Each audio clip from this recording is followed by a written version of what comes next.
Hema committee റിപ്പോർട്ടിൽ സർക്കാരിന്റെ തൊലി ഉരിച്ച് ഹൈക്കോടതി. റിപ്പോർട്ടിൽ ഒരു നടപടിയും എടുക്കാതിരുന്ന സർക്കാരിന്റെ നിഷ്ക്രിയത്വം അമ്പരപ്പിച്ചെന്ന് കോടതി പറഞ്ഞു. ഭരണാധികാരികളുടെ നടപടി ആശങ്കാജനകമാം വിധം അലസമായിരുന്നു. ഇനിയും നിശബ്ദത തുടരാമെന്ന് സർക്കാർ കരുതരുത് എന്ന് വിമർശിച്ച കോടതി ഹേമ റിപ്പോർട്ടും അനുബന്ധ രേഖകളും പ്രത്യേക അന്വേഷണ സംഘത്തിന് കൈമാറാൻ നിർദ്ദേശിച്ചു. SIT ഈ രേഖകൾ പരിശോധിച്ച് കേസെടുക്കാനുള്ള വിവരങ്ങളുണ്ടോ എന്ന് നോക്കണം. 2 ആഴ്ചക്കകം എടുത്ത നടപടി സംബന്ധിച്ച് റിപ്പോർട്ട് നൽകാനും കോടതി ഉത്തരവിട്ടു. ഇന്ന് സൂപ്പർ പ്രൈം ടൈം ചർച്ച ചെയ്യുന്നു. മുഖത്തേറ്റ പ്രഹരമോ? സർക്കാരിന്റെ കള്ളങ്ങൾ പൊളിഞ്ഞോ? ഇഷ്ടക്കാരെ രക്ഷിക്കാൻ ഇനി കഴിയുമോ? നിഷ്ക്രിയത്വം വെളിവായോ? ഈ ചർച്ചയിൽ ശ്രീ രാഹുൽ ഈശ്വർ നിരീക്ഷകൻ, ശ്രീ സജി നന്ദ്യാട്ട് നിർമ്മാതാവ്, ശ്രീമതി വീണ നായർ കോൺഗ്രസ് നേതാവ്, ശ്രീ B ജയരാജ് ഇടത് സഹയാത്രികൻ, ശ്രീമതി ആശ ഉണ്ണിത്താൻ അഭിഭാഷക എന്നിവർ.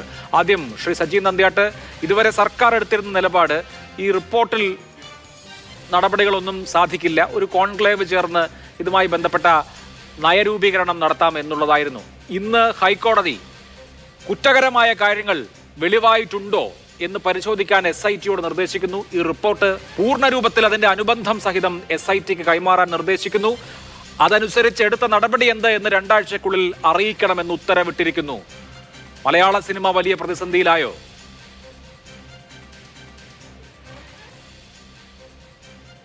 ആദ്യം തന്നെ പറയട്ടെ, ഈ വെളുക്കാൻ തേച്ചൊരു പാണ്ട എന്ന് പറഞ്ഞിട്ടുണ്ടോ?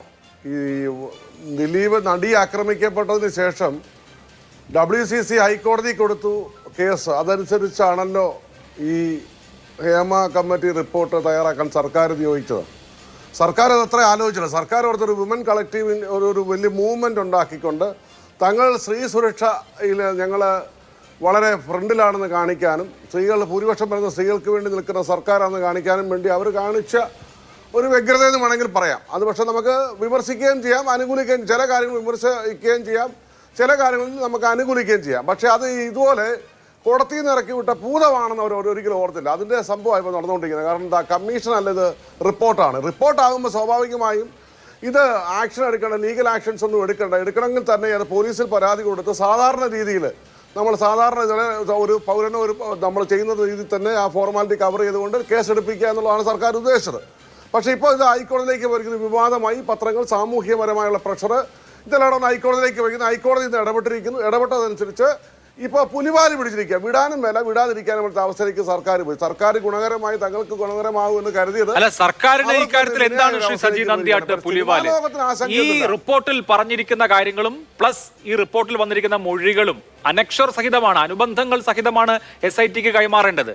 അപ്പോ പോലീസ് രൂപീകരിച്ചിട്ടുള്ള ഈ പ്രത്യേക അന്വേഷണ സംഘം നമ്മൾ കണ്ടിട്ടുള്ളത് കുറെ പേജുകൾ മാറ്റിയിട്ടുള്ള റിപ്പോർട്ടാണല്ലോ. പോലീസിന്റെ അന്വേഷണ സംഘം ഈ മുഴുവൻ റിപ്പോർട്ട് കാണാൻ പോവുകയാണ്, ഇതുമായി ബന്ധപ്പെട്ട അനുബന്ധ രേഖകൾ കാണാൻ പോവുകയാണ്. അപ്പോൾ സ്വാഭാവികമായും അവിടെ ഒരു കോഗ്നിസിബിൾ ഒഫൻസ് ഉണ്ട് എന്ന് രേഖപ്പെടുത്തി വെച്ചിട്ടുണ്ടെങ്കിൽ അതനുസരിച്ച് പോലീസിന് കേസെടുക്കേണ്ടി വരും. കേസെടുക്കാൻ പറ്റില്ല എന്നുള്ളതായിരുന്നു സർക്കാരിന്റെ ന്യായമെങ്കിൽ കേസെടുക്കേണ്ടി വരും. കേസെടുക്കേണ്ടി വരുമ്പോൾ സർക്കാരിന് എന്ത് ബുദ്ധിമുട്ടാണ് ഉണ്ടാവുക? താങ്കൾ പറയുന്ന അനുസരിച്ച് എനിക്ക് മനസ്സിലായില്ല.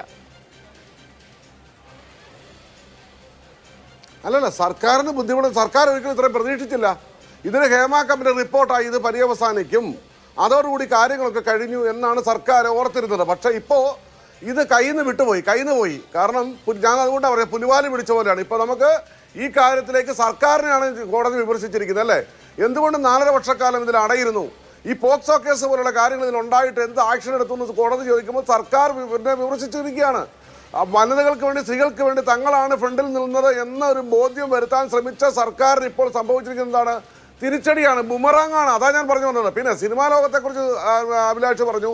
സിനിമാ ലോകത്തിന് സന്തോഷമുള്ള കാര്യമാണ്. കാരണം എന്താണ്, സിനിമയിൽ ഇങ്ങനെയുള്ള കാര്യങ്ങൾ ആവർത്തിക്കാൻ പാടില്ല. സ്ത്രീകൾക്ക് നല്ല ഇടമായി മാറണം, സിനിമ സുഗമമായി നടക്കണം.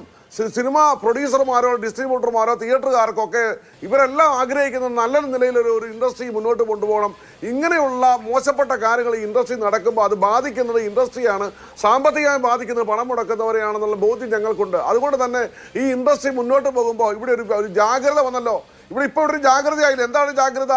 സ്ത്രീകൾ അവർ ജോലി ചെയ്യുന്ന സിനിമാ മേഖലകളിൽ അവർ സുരക്ഷിതമായിരിക്കണം.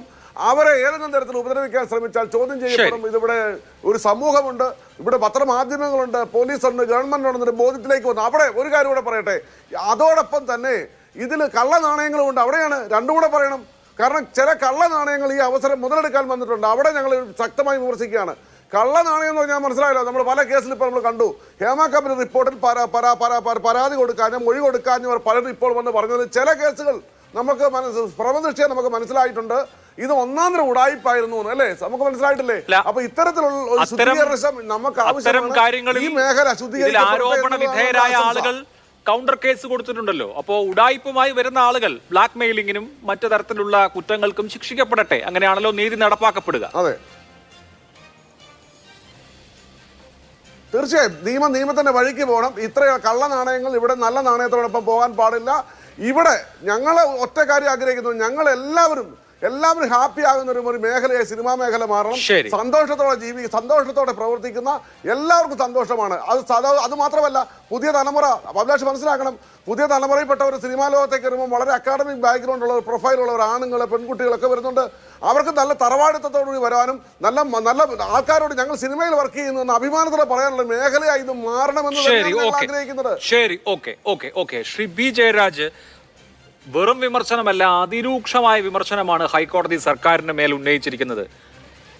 ഇത് 2019 ഡിസംബർ 31 സർക്കാരിന് ലഭിച്ച റിപ്പോർട്ടാണ്. ആ റിപ്പോർട്ടിന് മേൽ ഒരാക്ഷനും എടുത്തിട്ടില്ല എന്നുള്ളത് അത്ഭുതകരമാണ് എന്ന് ഹൈക്കോടതി പറയുന്നു.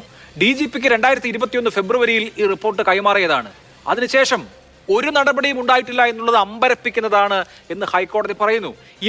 ഇനി ഇതുപോലെ പറ്റില്ല, ഇനാക്ഷൻ പറ്റില്ല എന്ന് കോടതിക്ക് പറയേണ്ടി വരുന്നു. സർക്കാർ വടി കൊടുത്ത് അടി വാങ്ങിച്ചതാണ്. അങ്ങനെ നമുക്ക് കാണാൻ കഴിയില്ല. കാരണം എന്ന് വെച്ച് കഴിഞ്ഞാൽ കേരളത്തിലാണല്ലോ 10% ഇന്ത്യൻ സിനിമകൾ ഇറങ്ങുന്നതിൽ 10% സിനിമകളുടെ നിർമ്മാണം നടക്കുന്നത് കേരളത്തിലാണ്. കോവിഡിന് ശേഷം കേരളത്തിലെ സിനിമ ഇൻഡസ്ട്രി ഒന്ന് ഡെവലപ്പായി വരുന്ന ഒരു സാഹചര്യത്തിലാണ് ഈ ഹേമ കമ്മീഷൻ റിപ്പോർട്ട് മുന്നിലേക്ക് വരുന്നത്. അപ്പോഴാ മുന്നിലേക്ക് വരുന്നതിനെ അവധാനതയോടുകൂടി സമീപിച്ചെന്നുള്ളത് വാസ്തവം തന്നെയാണ്. അതിനെയാണ് കോടതി വിമർശിക്കുകയും ചെയ്തത്. അതിന് കാരണങ്ങൾ പലതാണ്. സ്ത്രീകൾക്കെതിരെ അതിക്രമം നടന്നു എന്നൊരു റിപ്പോർട്ട് കിട്ടിയാൽ അതിന്മേൽ അടയിരിക്കലാണോ അവധാനത? ഇനാക്ഷൻ എന്ന വാക്കാണ് ഹൈക്കോടതി ഉപയോഗിച്ചത്.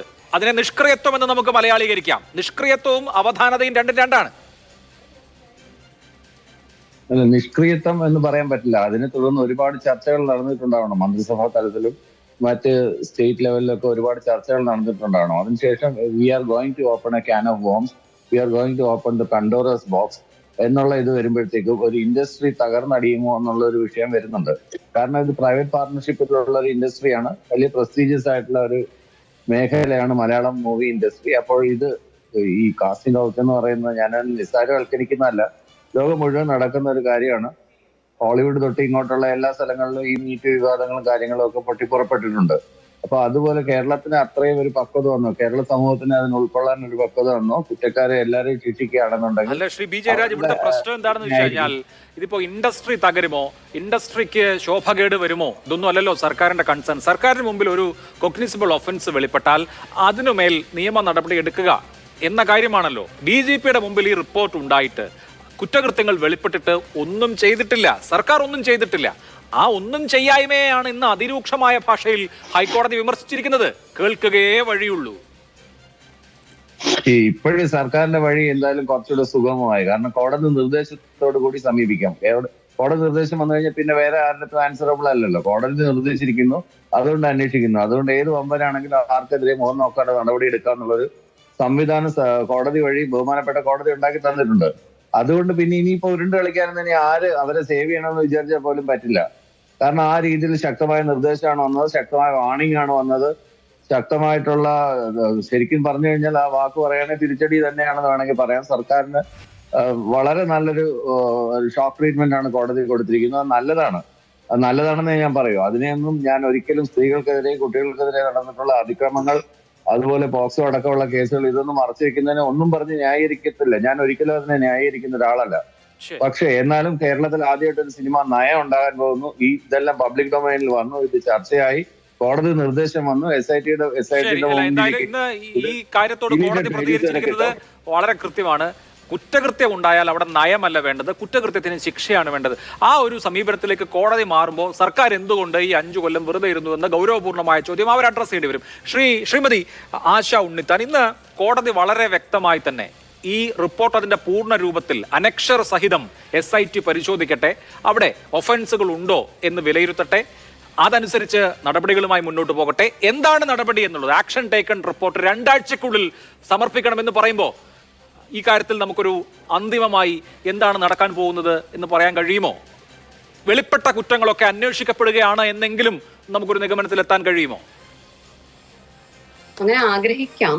കാരണം എന്താ വെച്ചാല് ഇപ്പം ഹേമ കമ്മീഷൻ കമ്മിറ്റി റിപ്പോർട്ടിൽ വന്നിട്ടുള്ള ആളുകളുടെ വെളിപ്പെടുത്തലുകൾ, എത്ര പേരുണ്ട് അക്യൂസ്ഡ്, ഏതൊക്കെ സ്ഥലങ്ങളിൽ വെച്ചാണ് സംഭവങ്ങൾ സംഭവിച്ചത്, അപ്പൊ അവരെ മൊഴികൾ എടുക്കുക വീണ്ടും വേണ്ടി വരും, അവിടെ മാസ്റ്റർ തയ്യാറാക്കലും, അങ്ങനെ ഒരു FIR ഇട്ട് കേസ് അന്വേഷണം നടത്തി കൃത്യമായി മുന്നോട്ട് പോവുകയാണെങ്കിൽ പെട്ടെന്ന് 2 ആഴ്ചക്കുള്ള ഇൻവെസ്റ്റിഗേഷൻ പൂർത്തിയാക്കാൻ പറ്റില്ല. പക്ഷെ അതേസമയം തന്നെ പ്രൈമ ഫേസിയ കേസ് ഉണ്ടോ എന്നും FIR ഇട്ട് അന്വേഷിക്കേണ്ടതുണ്ടെന്നും ഇൻവെസ്റ്റിഗേഷന് വേണ്ടിയിട്ട് സമയം, മറ്റു കാര്യങ്ങൾ, അല്ലെങ്കിൽ കോടതിയുടെ മോണിറ്ററിംഗിൽ തന്നെ വേണമെങ്കിൽ ഈ ഇൻവെസ്റ്റിഗേഷൻ മുന്നോട്ട് കൊണ്ടുപോകാവുന്നതും എന്ന രീതിയിലൊക്കെ മുന്നോട്ട് കൊണ്ടുപോകാം. ആക്ച്വലി ഹേമ കമ്മിറ്റി റിപ്പോർട്ട് വരുന്ന സമയം മുതലേ ഞാൻ പറഞ്ഞിരുന്നൊരു കാര്യമാണ്, ഒരു നിയമനിർമ്മാണം അനിവാര്യമാണ്. കാരണം എപ്പോഴും ഈ ജനറൽ നിയമങ്ങളിൽ മാത്രം IPC നമുക്കുണ്ട്, അല്ലെങ്കിൽ ഇപ്പോൾ ഭാരതീയ ന്യായ സംഹിത നമുക്കുണ്ട്, അതിൻ്റെ കോഗ്നൈസബിൾ ഒഫൻസ് തന്നെയാണ്. എന്നിരുന്നാലും എല്ലാ ഒഫൻസുകളും കൃത്യമായി അഡ്രസ്സ് ചെയ്യപ്പെടാനും അതിൻ്റെ ഒരു മേഖലയുടെ ചില സ്വഭാവം വെച്ചുണ്ടാകുന്ന സ്പെഷ്യൽ ഒഫൻസുകൾ കൂടി അഡ്രസ്സ് ചെയ്യപ്പെടാൻ വേണ്ടിയിട്ട് ഒരു സ്പെഷ്യൽ നിയമനിർമ്മാണം തന്നെ ആവശ്യമുണ്ട്. ആ ഒരു കാര്യം കൂടി ഇതിൻ്റെ ഇടയിൽ കോടതി പറഞ്ഞിട്ടുണ്ടായിരുന്നു. അപ്പോൾ നയമല്ല ആവശ്യം, നിയമമാണ് ആവശ്യം. നിലവിലുള്ള നിയമങ്ങൾ അനുസരിച്ച് പെരുമാറാത്ത അല്ലെങ്കിൽ നടപടിയെടുക്കാത്ത ഗവൺമെന്റിനാണ് വിമർശനം കിട്ടിയത്. ഒരു പോക്സോ കേസിനെ കുറിച്ചുള്ള ഒരു ഇൻഫോർമേഷൻ കിട്ടിയാലും ഇൻഫോർമേഷൻ മറച്ചു വെച്ച ഒരാള് കുറ്റവാളിയാകുന്ന നാട്ടില് നമുക്കറിയാലോ, ഒത്തിരി കേസുകളിൽ അമ്മമാര്, അച്ഛന്മാര്, പലരും തിയേറ്റർ മുതലാളി അടക്കം കുറ്റവാളിയാകേണ്ടുന്ന കേസുകളൊക്കെ നമ്മൾ ചർച്ച ചെയ്തിട്ടുള്ളതാണ്. അപ്പോൾ അത്തരം സാഹചര്യങ്ങളിൽ അത്തരം കേസ്, പോക്സോ കേസ് പോലും ഉണ്ടായിട്ടും നമ്മളുടെ ഗവൺമെന്റ് നടപടിയെടുത്തില്ല. അതുപോലെ തന്നെ ഈ എന്റെ നേരെ അതിക്രമം നടന്നു എന്ന് പറയുന്ന സ്ത്രീകളുടെ ആ അഗ്രീഡ് ആയിട്ടുള്ള അവരുടെ അവസ്ഥയെക്കുറിച്ച് ഒരു കൃത്യമായ തീരുമാനമെടുക്കാതെ ഇത്രയും വർഷം നീട്ടിക്കൊണ്ടു. ഇതൊക്കെ ഗവൺമെന്റിന്റെ ഭാഗത്തുണ്ടായിട്ടുള്ള വീഴ്ചകൾ തന്നെയാണ്.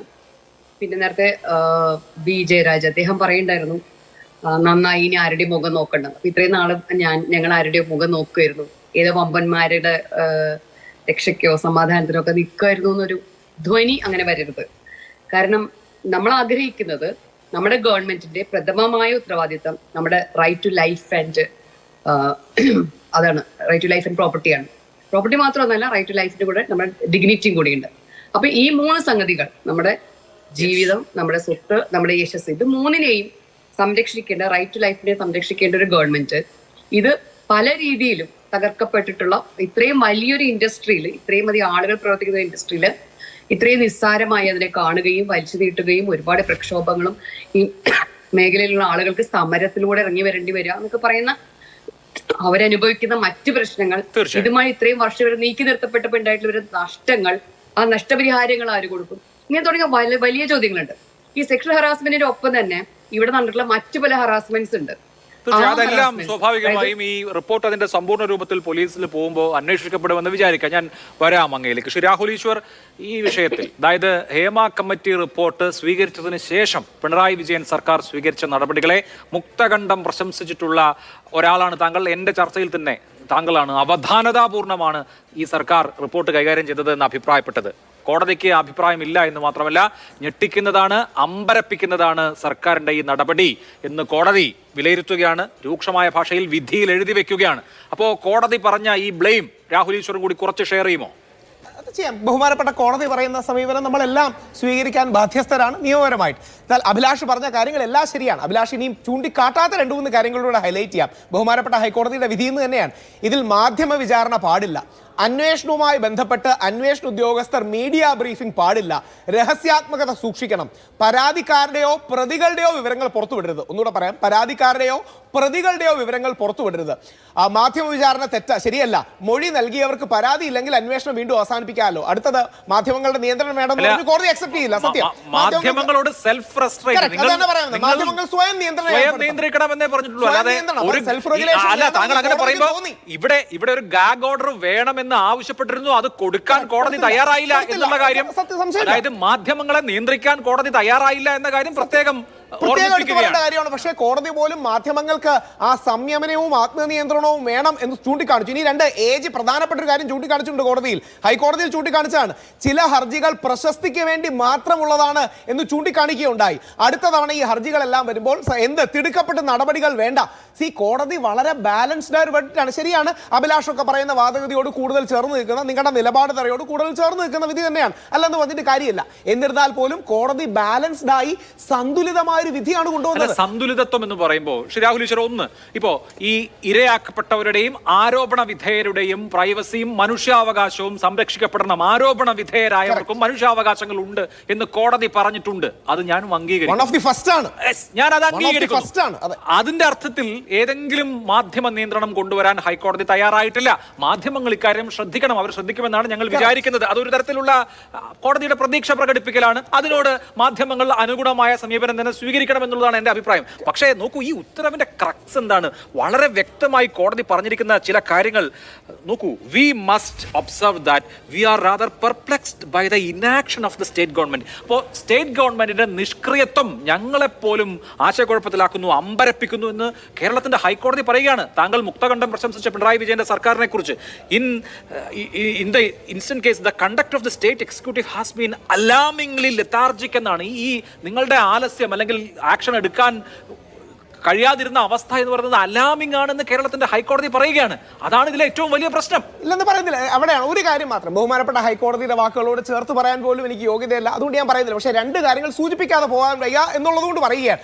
ഒന്ന്, സർക്കാർ ഈ കാര്യത്തിൽ ഇതല്ലാതെ മറ്റൊരു പൊസിഷൻ എടുക്കാൻ കഴിയുമായിരുന്നോ? അതിന് നമ്മൾ കമ്മീഷനും കമ്മിറ്റിയും നമ്മൾ എൻക്വയറി നോക്കി, 8B പോലുള്ള സെക്ഷൻസ് നോക്കി, അത് മറ്റൊരു വിഷയം. രണ്ട്, ഇവിടെ ഞാൻ ഹൈലൈറ്റ് ചെയ്യാൻ ആഗ്രഹിക്കുന്ന ഒരു വിഷയം കൂടെ ഉണ്ട്. ഇന്ത്യയുടെ കോടതികളിൽ പൊതുവെ കാണാത്ത പ്രതികളുടെയും ആരോപിതരുടെയും പ്രിവസി സംരക്ഷിക്കുമെന്നുള്ളൊരു സമീപനം, ഒരു ലീഗൽ പ്രീസിഡൻസ് ഒരുപക്ഷെ കേരള ഹൈക്കോടതി ആയിരിക്കും ഇത്രയും ഉച്ചത്തിൽ ശക്തമായി പറയുന്നത്.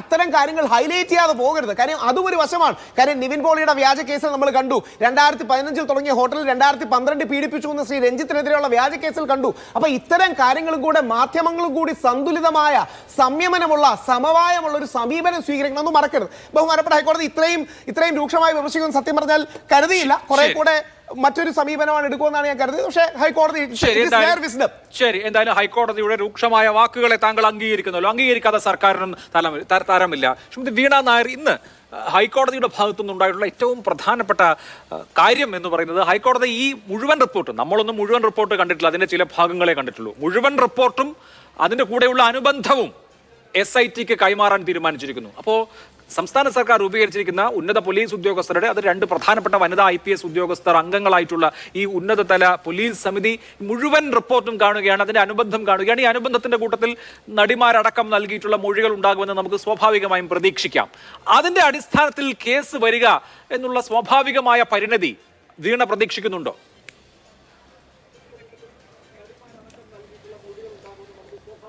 തീർച്ചയായും ഞാൻ അതിനെ വളരെ പോസിറ്റീവായിട്ട് തന്നെ കാണുകയാണ്. ഈ കോടതിയുടെ ഇന്നത്തെ സർക്കാരിന് മേലുള്ള രൂക്ഷമായ വിമർശനവും ജസ്റ്റിസ് ഹേമയെ പോലെ പരിണിതപ്രജ്ഞയായിട്ടുള്ള ഒരു മുൻ ജഡ്ജിന്റെ ഒരു റിപ്പോർട്ടിനെ ഇത്ര ലാഘവത്തോടുകൂടി എങ്ങനെയാണ് കൈകാര്യം ചെയ്തതെന്നടക്കമുള്ള ചോദ്യങ്ങൾ വളരെ റെലവൻ്റ് ആണ്.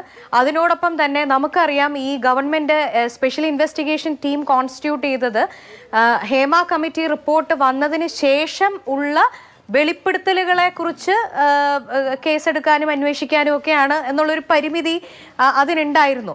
പക്ഷേ അന്ന് മുതൽ തന്നെ പ്രതിപക്ഷം ആവശ്യപ്പെടുന്ന, ഡേ 1 മുതൽ ആവശ്യപ്പെടുന്നത് ആ വെളിപ്പെടുത്തലുകൾ മാത്രമല്ല, ഹേമ കമ്മിറ്റിക്ക് മുമ്പിൽ വന്നിട്ടുള്ള വെളിപ്പെടുത്തലുകളും അതും ഈ നമ്മൾ അന്വേഷണ വിധേയമാക്കണം എന്നുള്ളത് നമ്മുടെ പ്രധാനപ്പെട്ട ആവശ്യങ്ങളിലൊന്നായിരുന്നു. അത് തത്വത്തിൽ ഇന്ന് ഹൈക്കോടതി അംഗീകരിക്കുകയാണ്. അത് പ്രതിപക്ഷത്തിന്റെ മാത്രമല്ല, മാധ്യമങ്ങളുടെ ആയാലും പൊതുജനങ്ങളുടെ ആയാലും ഒക്കെ പൊതുവായിട്ടുള്ള ആവശ്യം അത് തന്നെയായിരുന്നു. കാരണം പിന്നീടുള്ള വെളിപ്പെടുത്തലുകൾ മാത്രമല്ല, ഹേമ കമ്മിറ്റിയിലുള്ള കാര്യങ്ങൾ കൂടി ഇതിന്റെ അന്വേഷണ പരിധിയിൽ കൊണ്ടുവരണം എന്നുള്ളത് നമ്മുടെ ആവശ്യം തന്നെയായിരുന്നു. പക്ഷെ അവിടെയും ഒരു സംശയം ഞാൻ രേഖപ്പെടുത്താൻ താല്പര്യപ്പെടുന്നത്, നമ്മൾ സാധാരണ പറയാറുണ്ട് ഗവൺമെന്റിന്റെ 3 വിങ്സ് എന്ന് പറയുന്നത് ലെജിസ്ലേച്ചറും എക്സിക്യൂട്ടീവും ജുഡീഷ്യറിയാണ്. അതിനകത്തുള്ള പെർമനന്റ് എക്സിക്യൂട്ടീവ് എന്ന് പറയുന്നതാണ് ബ്യൂറോക്രാറ്റ്സ്. ഈ പോലീസുകാരും ഒക്കെ അതിന്റെ ഭാഗമായിട്ട് വരും. ഈ SIT കോൺസ്റ്റിറ്റ്യൂട്ട് ചെയ്തിട്ടുള്ള ടീമിൽ തന്നെ വടക്കാഞ്ചേരി കേസും വാളയാർ കേസിലും ഒക്കെ ആരോപണ വിധേയരായിട്ടുള്ള ചില ഓഫീസേഴ്സ് ഉണ്ട്. അതായത് ഗവൺമെന്റിന്റെ ഇന്റൻഷൻ നീതി നടപ്പിലാക്കുക, ജസ്റ്റിസ് നടപ്പിലാക്കുക, സ്ത്രീയുടെ സുരക്ഷ നടപ്പിലാക്കുക എന്നുള്ളതാണ് എങ്കിൽ അതിനെ കൃത്യമായി ഇംപ്ലിമെന്റ് ചെയ്യുന്ന ഒരു ടീമാണ് ഉള്ളതെങ്കിൽ നമുക്ക് വളരെ അഭിനന്ദനാർഹമാണ്, സ്വാഗതാർഹമാണ്. പക്ഷേ വടക്കാഞ്ചേരി പോലുള്ള കേസുകളിൽ പോലും പല മാനിപ്പുലേഷൻസും നടത്തി എന്ന ആരോപണ വിധേയരായിട്ടുള്ള ചില ഓഫീസേഴ്സ് അവിടെയുണ്ട്. ഇപ്പൊ ഗവൺമെന്റിന്റെ ആദ്യം മുതലുള്ള ഇന്റൻഷൻ എന്താണ്? 4.5 വർഷം ഈ റിപ്പോർട്ട് പൂഴ്ത്തിവെക്കുന്നു, ഇതിനകത്തുള്ള പേരുകൾ ഇൻഫർമേഷൻ കമ്മീഷൻ പറഞ്ഞ് ഇതിലധികം പേജസ് ഹിഡൻ ആക്കി വെക്കുന്നു, സംസ്ഥാനത്തെ ഒരു MLA സംരക്ഷിക്കുന്നതിന്റെ എക്സ്റ്റെന്റ് കഴിഞ്ഞ ദിവസം നമ്മൾ കണ്ടതാണ്. അദ്ദേഹത്തിനെതിരായിട്ടുള്ള അപ്പീല് പോലും കൊടുക്കണ്ട എന്ന് തീരുമാനത്തിലേക്ക് എത്തുകയാണ്. അങ്ങനെയാണെങ്കിൽ മറ്റ് കേസുകളിലും അപ്പീൽ കൊടുക്കണ്ട എന്നുള്ള നിലപാടിലേക്ക് അന്വേഷണ സംഘം എത്തുന്ന രീതിയിലേക്ക് അന്വേഷണം തന്നെ പരിമിതപ്പെട്ടു പോകുന്നു എന്ന് നമ്മൾ സംശയിക്കുകയാണ്. അവിടെയാണ് സംശയം. ഗവൺമെന്റിന്റെ ഇന്റൻഷൻ ശരിയായിട്ട് ജസ്റ്റിസ് ഡെലിവർ ചെയ്യാനല്ല എങ്കിൽ എങ്ങനെയാണ് ഈ SIT അത് നടപ്പിലാക്കാൻ പോകുന്നത്? കൃത്യമായിട്ടുള്ള ജുഡീഷ്യൽ മോണിറ്ററിംഗ്, ഹൈക്കോടതി നേരിട്ട് അത് മോണിറ്റർ ചെയ്ത് നീതി നടപ്പിലാക്കുന്ന ഒരു സിസ്റ്റത്തിലേക്ക് പോവുകയാണ് എങ്കിൽ വളരെ നന്ന്. പക്ഷെ അത് എങ്ങനെയാണ് ഇംപ്ലിമെന്റ് ചെയ്യപ്പെടാൻ പോകുന്നതെന്നുള്ളത് ചെറുതല്ലാത്ത ഒരു ആശങ്ക നമുക്കുണ്ട്. തീർച്ചയായും. ശരി, ശ്രീ സജി നന്ദ്യാട്ട്, കഴിഞ്ഞ മാസം 24-ാം തീയതി സർക്കാർ ഒരു SITക്ക് രൂപം നൽകുന്നു. ആ SIT ഇതുവരെ പരിശോധിച്ചത് ഹേമ കമ്മിറ്റി റിപ്പോർട്ട് പുറത്തു വന്നതിന് ശേഷം വന്നിട്ടുള്ള പരാതികളാണ്. ആ പരാതിയുടെ അടിസ്ഥാനത്തിലുള്ള നടപടികളാണ് ആ SIT സ്വീകരിച്ചു വന്നിരുന്നത്. ഇനി മുതൽ SIT എന്താണ് ചെയ്യുക? ഹേമ കമ്മിറ്റിക്ക് മുൻപാകെ വന്നിട്ടുള്ള കാര്യങ്ങളും കൂടി പരിശോധിക്കാൻ പോവുകയാണ്. അതായത് നമ്മുടെ പൊതുസമൂഹത്തിൽ ഇപ്പോൾ ഇല്ലാത്ത കുറേ പരാതികൾ കൂടി അല്ലെങ്കിൽ കുറേ കാര്യങ്ങൾ കൂടി ഈ SIT പരിശോധിക്കാൻ പോവുകയാണ്. എന്ത് സംഭവിക്കുമെന്ന ആശങ്കയുണ്ടോ? അല്ല, ഈ അഭിലാഷന് ഇടയ്ക്കിടയ്ക്ക് എനിക്കിട്ടൊന്ന് കുത്തുന്നുണ്ട് വലിയ ഇഷ്ടമാണ്. ഇടയ്ക്കിടയ്ക്ക് ചോദിക്കും, സജി നന്ദ്യാട്ട് എന്തെങ്കിലും ആശങ്കയുണ്ടോ? നിങ്ങളുടെ വർത്തമാനം കേട്ടാൽ മലയാള സിനിമയിലെ അഭിലാഷ് ഈ മലയാള സിനിമയിലെ സംഘടനകൾ എന്നൊക്കെ പറയുന്ന എല്ലാ സംഘടനകളും ഇരിക്കുന്നത് സിനിമയുടെ നന്മയ്ക്ക് വേണ്ടി അതിനെ ബിസിനസ്സായി കണ്ടുകൊണ്ടാണ്. അല്ലാതെ തോന്നിവാസിന് കൂട്ടു നിൽക്കുന്ന ഒരു സംഘടനയും ഇല്ല. വ്യക്തികളൊക്കെ ചെയ്യുന്നതിന് മുഴുവൻ സംഘടന പാപഭാരം ഏൽക്കുന്നുണ്ട്. അപ്പൊ ഇടയ്ക്കിടയ്ക്ക് ഇങ്ങനെ അഭിലാഷ് ചെറിയ കുഞ്ഞായ്മ വരാറുണ്ട്. നമ്മുടെ ആശാ ഉണ്ണിത്താൻ കഴിഞ്ഞ ചർച്ചയിൽ പോലെ ദിലീപിട്ടൊന്ന് കൊട്ടിയേച്ച് പോയി. ആ പോയ വഴിക്ക് ഒരു ഒറ്റയടി.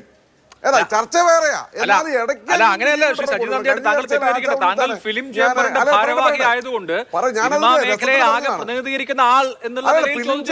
ബന്ധമില്ല. അല്ലല്ല, ഞാൻ പറയട്ടെ, ഈ ആശങ്ക എന്ന് പറയുന്നത് സംഘടനകൾക്ക് എന്താണ്? മലയാള സിനിമ എത്രയോ സംഘടനകളുണ്ട്. ഈ സംഘടനകൾക്കൊന്നും ഒരേ ആശങ്കയില്ല. തെറ്റ് ചെയ്ത ഏതെങ്കിലും വ്യക്തികളുണ്ടെങ്കിൽ അവർക്ക് ആശങ്ക കാണുമെന്ന്. അതിന് ആർക്ക് ഛേദം? ഇവിടുത്തെ അതല്ലല്ലോ പ്രശ്നം. ഇവിടെ SITയെ ഏൽപ്പിക്കാൻ ഹൈക്കോടതി പറഞ്ഞു, ബഹുമാനപ്പെട്ട ഹൈക്കോടതി. ഞാൻ അതിനെ വ്യക്തിപരമായി ഞാൻ സ്വാഗതം ചെയ്യുകയാണ്. കാരണം എന്താണെന്നറിയോ? ഇതിനകത്ത് ഞാൻ പറഞ്ഞൊരു ആരോപണമാണ് ആദ്യം മുതൽ. അഭിലാഷ് ശ്രദ്ധിച്ച് കാണും. ഈ ഹേമ കമ്മിറ്റിയിലേക്ക് 62 പേരോ 55 പേരോ വന്നിട്ടുണ്ട്. ഇതിൽ ഭൂരിപക്ഷം ആൾക്കാരും സ്വമേധയെ വന്നവരാണ്. കുറച്ച് പേരെ ചിലർ, അവിടെയാണ് ഞാൻ പറയുന്നത്, ചിലർ എന്നുള്ളത് ഞാൻ അപ്പോസ്ട്രോഫി ഇതിലിടുകയാണ്, ഇൻവേർട്ടഡ് കോമയിൽ ഇടുകയാണ്. ആ ചിലരെ പറഞ്ഞു വിട്ടിട്ട് എന്നാ ഒന്ന് നാറ്റിച്ചേക്കാം സിനിമയെ എന്നോർത്തോണ്ട് മനഃപൂർവ്വം ഒരു പണിയുമില്ല നിൽക്കുന്ന കുറച്ച് ആൾക്കാരുണ്ട്. ഞാൻ പറയുമ്പോൾ നിങ്ങൾക്ക് എൻ്റെ ഒരു പ്രശ്നം, ഞാൻ ഉള്ളത് തുറന്നു പറയുന്നുണ്ട്. എനിക്ക് ആൾക്കാർ വലിയ സൈഡ് ചെയ്യത്തില്ല. എനിക്ക് ആ സൈഡൊന്നും വേണം. ഞാൻ ഇലക്ഷനൊന്നും മത്സരിക്കുന്നില്ല, പഞ്ചായത്ത് പോലും മത്സരിക്കാൻ ആഗ്രഹിക്കുന്നില്ല. ഉള്ളതുപോലെ പറഞ്ഞേക്കാം, ചെറിയ ജീവിതമല്ല ഉള്ളൂ. അവിടെ ഈ ചില ആൾക്കാർ സിനിമ അങ്ങ് മൊത്തം നശിപ്പിച്ചേക്കാന്ന് ഓർത്ത് ഉണ്ടല്ലോ, ഫ്രസ്ട്രേഷൻ കൊണ്ടാവാം, കുശുമോണ്ടായിരിക്കാം. എനിക്ക് മമ്മൂട്ടിയെ പോലെ ആകാൻ പറ്റുന്നില്ല, എനിക്ക് മോഹൻലാലിനെ പോലെ ആകാൻ പറ്റുന്നില്ല, എനിക്ക് മഞ്ജു വാര്യരെ പോലെ ആകാൻ പറ്റുന്നില്ല എന്നോർത്ത് എന്നാ ഒരു പണി കൊടുത്തേക്കാം എന്നൊക്കെ പറഞ്ഞ്, അത് ഹേമ കമ്മിറ്റിയുടെ കുറ്റമല്ല കേട്ടോ, അത് ഞാൻ പറഞ്ഞേക്കാം. അവിടെ വന്ന്, കാരണം ഹേമ കമ്മിറ്റി ബഹുമാനപ്പെട്ട ജസ്റ്റിസിന് അറിയില്ല ഇതിൽ സിനിമയിൽ പ്രവർത്തിക്കുന്ന ആരൊക്കെയെന്ന്. അപ്പോൾ ശാരദ എന്ന് പറഞ്ഞ പഴയ നടിയുണ്ട്, അവർക്ക് പഴയ ആൾക്കാരെ അറിയത്തുള്ളൂ. പുതിയ തലമുറയിൽപ്പെട്ട ആൾക്കാരെ എല്ലാവരെയും അറിയണമെന്നില്ല. ഞാൻ പറയുന്നത് മനസ്സിലാക്കണം. അപ്പൊ ഇതെല്ലാം നെല്ലും പതിനും വേർതിരിക്കും. ഒരു കാര്യം ഉറപ്പായ, SIT തെളിവ് സഹിതം വരുമ്പോൾ ഇതിൽ കുറെ വ്യാജ പരാതി വന്നിട്ടുണ്ടെന്നാണ് എൻ്റെ അനുമാനം. ഞാൻ പറഞ്ഞല്ലോ, എൻ്റെ അനുമാനമാണ്, ഞങ്ങൾ മനസ്സിലാക്കുന്നതാണ്. അപ്പോൾ യഥാർത്ഥത്തിൽ ചില കള്ളന്മാർ പിടിക്കപ്പെടും, ചിലത് യാഥാർത്ഥ്യമുള്ളതാകട്ടോ, ഇല്ലെന്നൊന്നും പറഞ്ഞില്ല. പിന്നെ മുഖ്യധാരയിലുള്ളവരാരും ഇതിനകത്ത് പെട്ടിട്ടുണ്ടെന്ന് എനിക്ക് തോന്നുന്നില്ല. ഇനിയും കാലം തെളിയിക്കട്ടെ. നാളുകളിൽ SIT ഈ പറഞ്ഞ പോലെ കംപ്ലീറ്റ് ഹേമ കമ്മിറ്റി റിപ്പോർട്ട് മൂടി വെച്ചതും പേര് മാറ്റുന്നതും ഒക്കെ ഉൾപ്പെടെ അവർ അന്വേഷിക്കുമ്പോൾ നമുക്ക് ബാക്കി കാര്യം പറയാം. അപ്പൊ നിങ്ങൾക്ക് വളരെ ഹാപ്പിയാണ്, പത്രക്കാർക്ക് ഹാപ്പിയാണ്. കാരണം എന്താ, എങ്ങനെ ഓണം കഴിച്ചു കൂട്ടണം. നിങ്ങളുടെ ധാർമ്മികതയെ കുറിച്ചൊക്കെ ഇപ്പൊ രാഹുൽ ഈശ്വർ പറഞ്ഞു. ഈ ധാർമ്മികത ഒന്നുമല്ല, നിങ്ങൾക്ക് ഫോർത്ത് സ്റ്റേറ്റ് ആണ്, കാവൽക്കാരാണ്, ജനാധിപത്യം, അതൊക്കെ സംബന്ധിച്ചു. പക്ഷെ നിങ്ങളുടെ ഉത്തരവാദിത്തം എന്താണ് കുറച്ച് ബിസിനസ് അതിനകത്തുണ്ടല്ലോ. ഇതിലിപ്പോ എന്താണ് ബിസിനസ്? ഇതിലെന്താണ് ബിസിനസ് എന്ന് മാത്രമല്ല, ഈ വിഷയങ്ങളൊക്കെ ടെലിവിഷനിൽ ചർച്ച ചെയ്താൽ അധികം താങ്കൾ ഉദ്ദേശിക്കുന്നതിന് അല്ലല്ല, റേറ്റിംഗിന്റെയോ മറ്റോ കാര്യമാണെങ്കിൽ അതിന്റെ കണക്ക് പരിശോധിച്ചാൽ തന്നെ അറിയാം. കാര്യമായിട്ടൊന്നുമില്ല. നശിപ്പിക്കാൻ വേണ്ടി തന്നെ സിനിമ നശിച്ചാൽ ഇപ്പോ നമുക്ക് എന്താണ് ഈ ലോകത്തുള്ള കാര്യങ്ങളൊന്നും നശിക്കരുത്, എല്ലാം കറക്റ്റ് ചെയ്യപ്പെടട്ടെ, എല്ലാം നല്ലതാവട്ടെ എന്നുള്ളതല്ലേ പാളിച്ചകൾ. താങ്കൾ തന്നെ പറഞ്ഞു പുഴുക്കുത്തുകൾ ഇല്ലാതാവണം, പുഴുക്കുത്തുകളൊക്കെ ഇല്ലാതായി മലയാള സിനിമ ശുദ്ധീകരിക്കപ്പെടട്ടെ. സിനിമയൊക്കെ നമ്മളും കാണുന്നവരല്ലേ. ഈ ഇൻഡസ്ട്രി, എല്ലാ ഇൻഡസ്ട്രിയും നിലനിൽക്കണം. ഈ ഇൻഡസ്ട്രി മാത്രമല്ല കേരളം ഇപ്പോൾ കൂടുതൽ വ്യവസായ സൗഹൃദമാണെന്നല്ലേ പറയുന്നത്. അപ്പൊ പിന്നെ ഞാൻ കൈയടിക്കുന്നു അഭിലാഷിന്. അപ്പൊ ഈ കാര്യങ്ങളൊക്കെ കറക്റ്റ് ചെയ്ത് പോകണം എന്നുള്ളതേ ഉള്ളൂ. കറക്ഷൻ എന്നുള്ളത് അനിവാര്യമായിട്ടുള്ള ഒരു കാര്യമാണ്. എനിക്കൊരു ഇടവേള അനിവാര്യമായിട്ട് വന്നതോട് ഞാൻ ഇടപെടുകയാണ്. അതിനുശേഷം ഞാൻ തിരികെ എത്താൻ ശ്രീ സജി നന്ദിയാട്ട്. ഇടവേള. ചർച്ചയിലേക്ക് വീണ്ടും ശ്രീ ജയരാജ്, നോക്കൂ, ഇപ്പോൾ സർക്കാരിന് മുമ്പിൽ WCC അംഗങ്ങൾ പരാതിയുമായി പോകുന്നു. സർക്കാർ ആ പരാതി സ്വീകരിക്കുന്നു, ഒരു കമ്മിറ്റിയെ വെക്കുന്നു, ആ കമ്മിറ്റി റിപ്പോർട്ട് കൊടുക്കുന്നു. ഇത്രയും കാര്യം ശരിയായിരുന്നു. അതിനുശേഷം ഉണ്ടായ കാര്യത്തിന്റെ പേരിൽ ഇപ്പോൾ സർക്കാർ വലിയ തോതിൽ പഴി കേൾക്കുകയാണ്. ഹൈക്കോടതിയും നിശിതമായി വിമർശിച്ചിരിക്കുന്നത് സർക്കാരിനെയാണ്. പൊതുസമൂഹത്തിലും വലിയ തോതിൽ ഇവരാരെയോ രക്ഷിക്കാൻ ശ്രമിക്കുകയാണെന്ന പ്രതീതി ഉണ്ടാകുന്നു. അപ്പോൾ നോക്കൂ, ഇനിയിപ്പോൾ സർക്കാരിനാണ് ഡെലിവറി ചെയ്യാനുള്ള ഉത്തരവാദിത്തം. ഞങ്ങൾക്കൊന്നും മറക്കാനില്ല, ഞങ്ങൾ ആക്ട് ചെയ്യുമെന്ന് ഇനിയെങ്കിലും തെളിയിക്കാനുള്ള വലിയ ബാധ്യത സർക്കാരിൽ വന്നു ചേർന്നിരിക്കുകയല്ലേ? തീർച്ചയായും അഭിലാഷ് പറഞ്ഞത് 100% ശരിയാണ്. കാരണം we are dealing with cold cases. ഇതിനകത്ത് കോൾഡ് കേസസ് ആണ് നമ്മൾ ഡീൽ ചെയ്യുന്നത്. കാര്യം 19 മുമ്പ് 10 വർഷം മുമ്പുള്ള കേസസ് ആണ് ഈ പറയുന്നത്. അപ്പൊ ഇതിനകത്ത് തെളിവുകൾ കണ്ടെത്തുക, ഇത് വാസ്തവമാണെന്ന് പരിശോധിക്കുക എന്നൊക്കെ വളരെ ശ്രമകരമായിട്ടുള്ള പ്രവൃത്തിയാണ്. പലതും ഊഹാപോഹങ്ങളാണ്, പലതും ഈ പറഞ്ഞതെന്ന പോലെ ചിലത് ട്രോമാറ്റിക് കേസസ്, ചിലപ്പോൾ റിപ്പീറ്റഡ് ആയിട്ടുള്ള കേസസ് ഉണ്ടാവും, ചിലപ്പോൾ ഈ പറഞ്ഞതെന്ന പോലെ പ്രൊജക്ട് ചെയ്തിട്ടുള്ള കേസസ് ഉണ്ടാവും. നേരത്തെ നമ്മളോട് സംസാരിച്ചുകൊണ്ടിരുന്ന പോലെ ഇല്ലാത്ത കേസുകൾ ഉണ്ടാവും. ചിലർ ചാൻസ് ചോദിച്ചു പോയവരുടെ ഈ നിസ്സഹായരുടെ അവരുടെ ഒരു ലൈംലൈറ്റിൽ വരാനുള്ള ശ്രമങ്ങളുണ്ടാവും. ഇന്ന് പലതരത്തിലുള്ള ആളുകൾ, ഇന്ന് ചിലരെ അങ്ങ് നശിപ്പിച്ച് കളയാന്ന് പറഞ്ഞ് ഇറങ്ങി തിരിച്ച ആളുകളുണ്ടാവും. ഇതിനകത്ത് ഈ കല്ലും നെല്ലും തിരിയാന്ന് പറയുന്നത് വളരെ ബുദ്ധിമുട്ടുള്ള കാര്യമാണ്. പോലീസിനെ സംബന്ധിച്ചിടത്തോളം, കോർട്ടിനെ സംബന്ധിച്ചിടത്തോളം രേഖകളും തെളിവുകളുമാണ് നമ്മൾ പറയുമെങ്കിലും. ഇപ്പോൾ ഒരു കേസിൽ ഒരാൾ അക്യൂസ് ചെയ്ത് കഴിഞ്ഞാൽ, പ്രത്യേകിച്ച് സ്ത്രീകൾക്കും കുട്ടികൾക്കെതിരെയുള്ള അക്രമത്തിൽ അക്യൂസ് ചെയ്ത് കഴിഞ്ഞാൽ അയാൾ പ്രതി തന്നെയാണ്. പ്രതി അല്ല എന്ന് തെളിയിക്കാനുള്ള ബാധ്യത ഈ അക്യൂസ് ചെയ്യപ്പെട്ട പേഴ്സൺ ആണ്, അല്ലാതെ ഇരയ്ക്കല്ല എന്നൊക്കെ നമ്മൾ ആലങ്കാരികമായി പറയുമെങ്കിലും കോടതിയുടെ മുന്നിൽ ചെല്ലുമ്പോൾ ഇതിനെല്ലാം തെളിവുകൾ വേണം, കൃത്യമായ തെളിവുകൾ വേണം. ആ തെളിവുകൾ ഉണ്ടാക്കിയെടുക്കുന്നതെന്ന് പറയുന്നത് അത്ര നിസ്സാരമൊന്നുമല്ല. അതുകൊണ്ട് നേരത്തെ ഇപ്പൊ തന്നെ സംശയങ്ങൾ ഉന്നയിച്ചു തുടങ്ങി. അഡ്വക്കേറ്റ് വീണ നായർ നേരത്തെ പറഞ്ഞതുപോലെ ഇതുപോലെ ചെയിൻഡ് ആയിട്ടുള്ള ഉദ്യോഗസ്ഥർ, ഇപ്പം കേരളത്തിലെ പോലീസ് സേന എന്ന് പറയുന്നത് ചെയിൻഡ് ആയിട്ടുള്ള ഉദ്യോഗസ്ഥരുണ്ട്, വളരെ നല്ല മിടുക്കരായിട്ടുള്ള ഉദ്യോഗസ്ഥരുണ്ട്, ഒരുവിധം അഡ്ജസ്റ്റ്മെന്റ് ചെയ്യുന്ന ഉദ്യോഗസ്ഥരുണ്ട്. ഇപ്പൊ ഞാൻ ഇതുമായിട്ട് ബന്ധപ്പെട്ടുള്ള അഡ്ജസ്റ്റ്മെന്റ് അല്ല ഞാൻ ഉദ്ദേശിച്ചത്, അല്ലാത്തുള്ള ബാലൻസ് ചെയ്യുന്ന ഉദ്യോഗസ്ഥരുണ്ട്. അപ്പോൾ അവരിൽ ഹാൻഡ് പിക്ക് ചെയ്യണം. ഹാൻഡ് പിക്ക് ചെയ്തിട്ട് അതിനകത്ത് ദ വെരി ബെസ്റ്റ് ടീം എടുത്തിട്ട് വേണം ഇത്തരത്തിലുള്ള ഒരു അന്വേഷണമായിട്ട് മുന്നോട്ട് പോകാൻ. ഈ സ്പെഷ്യൽ ഇൻവെസ്റ്റിഗേറ്റിംഗ് ടീം എന്ന് പറയുമ്പോൾ അതിനകത്ത് പോലും ആർക്കും സംശയം ഉണ്ടാവാത്ത രീതിയിൽ വളരെ ട്രാൻസ്പെറന്റ് ആയിട്ടുള്ള രീതിയിൽ വേണം അന്വേഷണമായിട്ട്. സർക്കാരിന്റെ ഉത്തരവാദിത്വം വളരെ ഭാരിച്ചതാണ്. സർക്കാരിന് അല്ല, ഇപ്പോ അന്വേഷണ സംഘം എന്ന് പറയുന്നത് IPS ഉദ്യോഗസ്ഥരുടെ, മുതിർന്ന ഉദ്യോഗസ്ഥരുടെ ഒരു സംഘമാണ്. Thiruvananthapuram commissioner Spurgeon Kumar IPS IG ആണ്. അദ്ദേഹത്തിന്റെ ക്യാപ്റ്റൻസിയിൽ Ajitha Begum IPS, Poonkuzhali IPS, Aishwarya ദോങ്റെ IPS, 3 വനിതാ ഉദ്യോഗസ്ഥരെ, കൂടാതെ മെറിൻ ജോസഫ് IPS, കൂടാതെ അജിത് V IPS, അതുപോലെ തന്നെ സ്പെഷ്യൽ ക്രൈം ബ്രാഞ്ചിന്റെ SP മധുസൂദനൻ IPS ഉദ്യോഗസ്ഥരുടെ ഒരു സംഘമാണ്. എന്ന് മാത്രമല്ല 4 പ്രധാനപ്പെട്ട വനിതാ IPS ഉദ്യോഗസ്ഥരുണ്ട്. എനിക്ക് തോന്നുന്നു അന്വേഷണ സംഘമൊക്കെ നല്ല അന്വേഷണ സംഘമാണ്. അവർക്ക് ഇതിൽ എന്താണ് ഇനി ആക്ട് ചെയ്യാനുള്ളത് എന്നുള്ളതാണ് കൗതുകപൂർവ്വം നോക്കിയിരിക്കുന്നത്. അതാണ് ഞാൻ പറഞ്ഞത്, വളരെ സുഖകരമായിട്ടുള്ള ജോലിയാണ് അവർക്കുള്ളത്. പ്രത്യേകിച്ച് അവർ ലൈവായിട്ടുള്ള ഒരു കേസല്ല അന്വേഷിക്കുന്നത്, അവർ കോൾഡ് കേസസ് ആണ് അന്വേഷിക്കുന്നത്. ആ കോൾഡ് കേസ് അന്വേഷിക്കുന്നതിന് അതിൻ്റെതായിട്ടുള്ള ബുദ്ധിമുട്ടുകളുണ്ടാവും, അതിൻ്റെതായിട്ടുള്ള കാലതാമസം ഉണ്ടാവും. പക്ഷെ ഈ 2 ആഴ്ചക്കകത്ത് വെച്ച് സർക്കാർ സത്യവാങ്മൂലം കൊടുക്കണം, SIT റിപ്പോർട്ട് കൊടുക്കണം എന്നൊക്കെയാണ് കോടതി പറഞ്ഞിരിക്കുന്നത്. ഗൺ പോയിന്റ് നിർത്തിയിട്ടാണ് പറഞ്ഞിരിക്കുന്നത്. ഈ 4 വർഷം ഹർഷപ്പ് ചെയ്ത റിപ്പോർട്ടിന്റെ മേലിലാണ് ഇങ്ങനെ കോടതി അന്തിമമായിട്ട് ഉത്തരവിട്ടിരിക്കുന്നത്. അപ്പോൾ എത്ര ശതമാനം കൊടുക്കാൻ പറ്റും, അവർക്ക് അതിനുള്ള ഇത് കിട്ടുമോ എന്നൊക്കെ ഉള്ള കാര്യം നമുക്ക് ഇനി വരുന്ന ദിവസങ്ങളിൽ അറിയാനായിട്ട് പറ്റത്തുള്ളൂ. അല്ലാതെ എടുത്തു ചാടി we cannot jump into conclusion and say that this is going to happen. പക്ഷെ നമുക്ക് ഫെയർ ആയിട്ടുള്ള ഒരു കണ്ടക്ട്, കുറ്റവാളികൾ ശിക്ഷിക്കപ്പെടണം, അതിന് മാതൃകാപരമായിട്ട് ശിക്ഷ നടപ്പിലാക്കണം എന്നൊക്കെ നമുക്ക് we can hope for the best എന്നേ പറയാൻ പറ്റും അതിനകത്ത്. ശരി, അതാണ് ഈ കാര്യത്തിൽ ശ്രീമതി വീണ നായർ, വ്യാജമായ പരാതികൾ ഉണ്ടായാൽ അത് ഈ കേസുകളുടെ മെറിറ്റിനെ തന്നെ ബാധിക്കാം. ഇപ്പോൾ ചില വൈരുദ്ധ്യങ്ങൾ ചില പരാതികളുമായി ബന്ധപ്പെട്ടുണ്ട്. ഇവരൊന്നും ഹേമ കമ്മിറ്റി മുൻപാകെ മൊഴി കൊടുത്തവരല്ല, മറിച്ച് ഹേമ കമ്മിറ്റി റിപ്പോർട്ട് പുറത്തു വന്നതിൻ്റെ പശ്ചാത്തലത്തിൽ കുറേ ആളുകൾ മുന്നോട്ട് വന്നു. അതിൽ ചില പരാതികൾ അത്ര മെറിറ്റുള്ളതല്ല എന്ന ആക്ഷേപം പൊതുസമൂഹത്തിലുമുണ്ട്. ഈ നിലയ്ക്കൊക്കെ ഇത് മുഴുവൻ ഇത്തരത്തിലൊക്കെ മെറിറ്റിനെ തന്നെ റദ്ദാക്കി കളയുന്ന വിധത്തിലും പുരോഗമിക്കാമെന്നൊരു അപകടം ഇക്കാര്യത്തിലില്ലേ?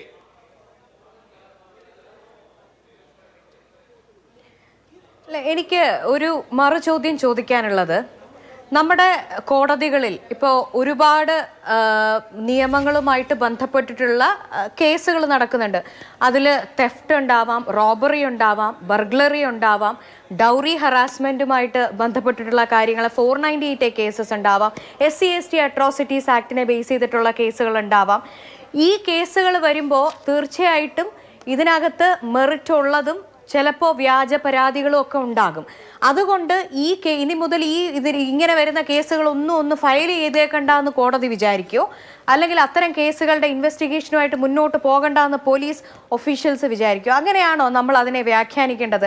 ഇവിടെ ശ്രീ സജി നന്ദ്യാട്ട് അടക്കമുള്ളവർ പറഞ്ഞു ഇവിടെ ആരൊക്കെയോ അങ്ങ് സിനിമ ഇൻഡസ്ട്രിയെ തകർക്കാനായിട്ട് നിൽക്കുവാണ്. ആർക്കാണ് ഒരു ഇൻഡസ്ട്രി തകർത്തതുകൊണ്ട് ലാഭം ഉണ്ടാകാൻ പോകുന്നത്? വളരെ ചുരുങ്ങിയ രീതിയിൽ ഈ ഒരു വിഷയത്തെ കാണുന്നതിൻ്റെ ഒരു പ്രശ്നമാണ് പറയുന്നത്. പ്രശസ്തിക്ക് വേണ്ടി കുറേ ആൾക്കാർ ഇറങ്ങിയിരിക്കുകയാണ്.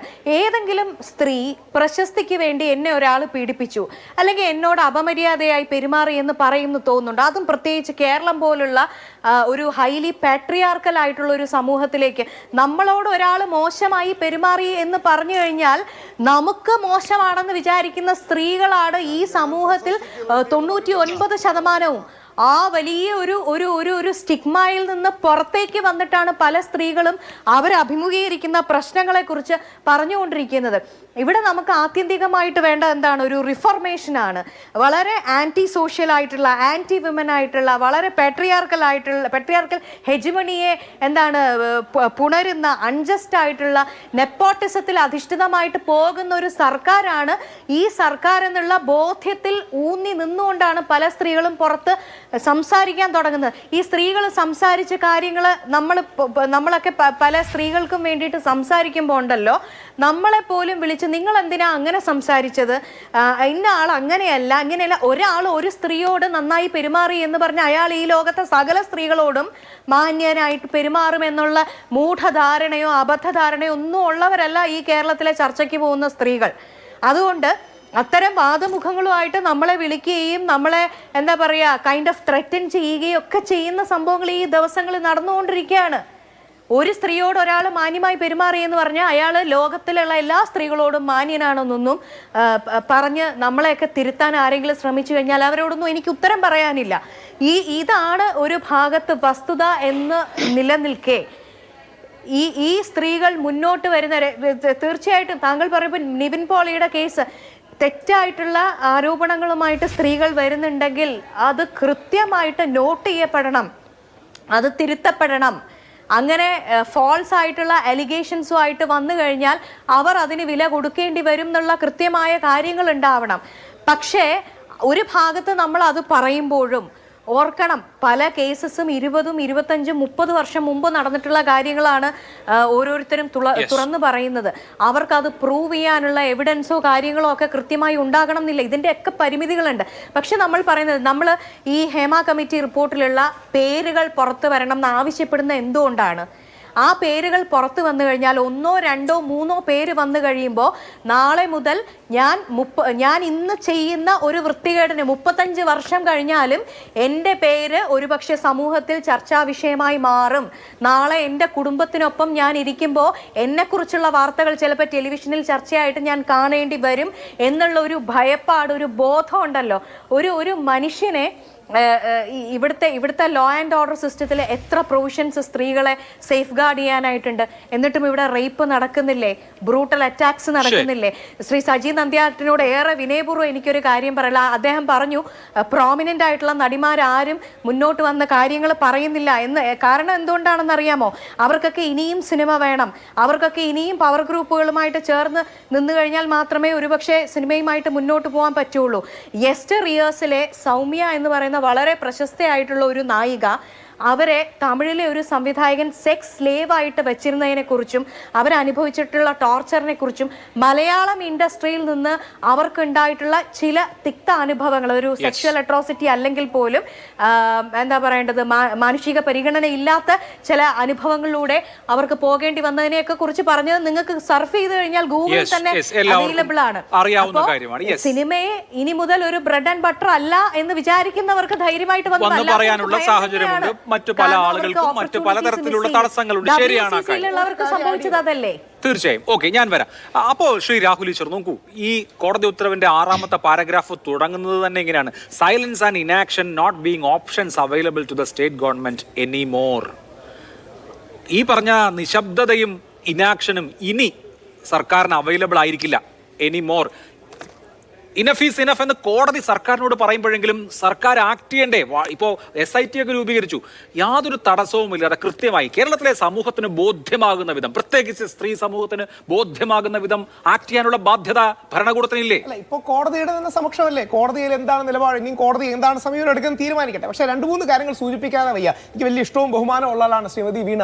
നമ്മുടെ നാട്ടിൽ അങ്ങനെ വ്യാജ പരാതി കൊടുത്ത ഒരു സ്ത്രീയുടെ പേര് ഞാൻ പറയാം, വീണയ്ക്ക് യോജിപ്പ് കാണും, സരിത.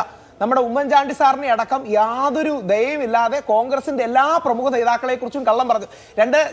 എനിക്ക് കോൺഗ്രസിൽ യാതൊരു കാസ്റ്റിംഗ് കോച്ചും ഇല്ലെന്ന് വിശ്വസിക്കുന്ന വ്യക്തിയാണ്. പക്ഷേ ഇപ്പോൾ കോൺഗ്രസ് പുറത്താക്കിയ, കോൺഗ്രസിനെതിരെ വ്യാജ ആരോപണങ്ങൾ ഉന്നയിച്ച വ്യക്തി, അവർ എന്തായാലും ശരിയായ ആരോപണമെന്നൊന്നും വീണ പറയില്ലല്ലോ. അതുകൊണ്ട് എപ്പോഴും ഓർക്കുക, ഈ ആരാനെ കുറിച്ച് പറയുമ്പോൾ പറയാൻ എളുപ്പമാണ്, പക്ഷേ സ്വന്തം കുടുംബത്തിനും സ്വന്തം പാർട്ടിക്കും നേരെ വരുമ്പോൾ മാത്രമേ നമുക്കതിന്റെ വേദന അറിയുള്ളൂ. അവിടെയാണ് ഇനി 2 നിവിൻ പോളിയുടെ കാര്യം പറഞ്ഞു. ആ കുട്ടി പറഞ്ഞെന്താ അറിയാമോ? ഉറക്കപ്പിച്ച് കാരണം ഡേറ്റ് മാറിപ്പോയി എന്നുള്ളതാണ്. ഉറക്കപ്പിച്ച് കാരണം ഞാൻ പറഞ്ഞ ഡേറ്റ് മാറിപ്പോയി, അതായത് പ്രൈം ടൈം ചർച്ചയ്ക്ക് വന്നിരുന്ന ഡേറ്റ് ഉറക്കപ്പിച്ച് കാരണം മാറിപ്പോയി. എങ്ങനെയാണ് കൊച്ചിയിലുള്ള നിവിൻ പോളി, ആ കുട്ടിയും ദുബായിൽ ഇല്ലെന്ന് പറയുന്നു, കൊച്ചിയിലുള്ള നിവിൻ പോളി ദുബായിൽ റേപ്പ് നടന്നത്, ഡിജിറ്റലി റേപ്പ് നടത്തിയതാണ്. അവിടെയാണ് പ്രശ്നം. ശ്രീ സജി നന്ദിയായിട്ട് മാത്രമല്ല, ശ്രീ മോഹൻലാൽ, മമ്മൂട്ടി, സിനിമയെ ഇഷ്ടപ്പെടുന്ന എല്ലാവരും സൂചിപ്പിച്ച പോയിന്റ് എന്താണ്? സിനിമ നശിക്കരുത്, ഈ സിനിമയെ നശിക്കുന്ന രീതിയിൽ ഇത് പോകരുത്. നവീകരണത്തിന് വേണ്ടി ആകണം ഹേമ കമ്മിറ്റി റിപ്പോർട്ട്, നശീകരണത്തിന് വേണ്ടി ആകരുത്. പിന്നെ നമ്മൾ എല്ലാം അഗ്രി ചെയ്യുന്ന ഒരു പോയിന്റ് ഉണ്ട്, ഹേമ കമ്മിറ്റി റിപ്പോർട്ട് വന്നത് നല്ലതാണ്. ഇനിയും ഇങ്ങനെ ചൂഷകർക്കോ അല്ലെങ്കിൽ പീഡകർക്കോ സെക്സ്പ്ലോയിറ്റേഴ്സിനോ ഒരു പേടി ഉണ്ടാകും, ഫിയർ ഉണ്ടാകും. വീണ പറഞ്ഞവരോട് പൂർണ്ണമായി യോജിക്കുന്നു. പക്ഷേ തെളിവില്ലാതെ 35 വർഷത്തിന് ശേഷം ഒരാൾ അപകീർത്തിപ്പെടുമ്പോൾ അയാൾക്ക് തിരിച്ചു പറയാൻ ഒന്നുമില്ലാന്നും കൂടെ ഓർക്കണം. അങ്ങനെയാണ് ജിതേന്ദ്രക്കെതിരെ ഹിമാചൽ ഹൈക്കോടതിയിൽ ഒരു കേസ് വന്നു.